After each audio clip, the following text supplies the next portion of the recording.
అధ్యక్ష మండలంలో బిషప్గా సేవలు చేయడానికి దేవుడు నాకు ఒక ఆశీర్వాదకరమైన వ్యక్తిని దేవుడు పెట్టాడు. నేను బిషప్గా కావడానికి దేవుడు కొందరిని ఏర్పరచుకుంటాడు. అతను ఎవరు కాదు, దైవాసుడు తండ్రి గారు. వారు నన్ను బిషప్గా చేయడం. రెండవ దశ డిప్యూటీ మోడరేటర్గా నేను ఈ నిచ్చెన ఎక్కడానికి నన్ను దేవుడు దీవించడానికి వాడుకున్న వ్యక్తి ఎవరనంటే మోడరేటర్ రసాలం తండ్రి గారు.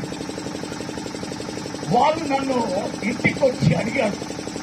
అందరూ ఆయన ఇంటికి పోయి అప్పుడు కొంతమంది బిషప్లు సూట్ కేసులతో ఆయన దగ్గరికి వెళ్ళి, అయ్యా నీ ప్యానల్లో నన్ను డెప్యూటీగా పెట్టుకో, నేను ఈ ఎలక్షన్ లో ఖర్చుకు నేను ఇంత వహిస్తానని చెప్పినప్పుడు ఆయన లేదు అన్నాడు.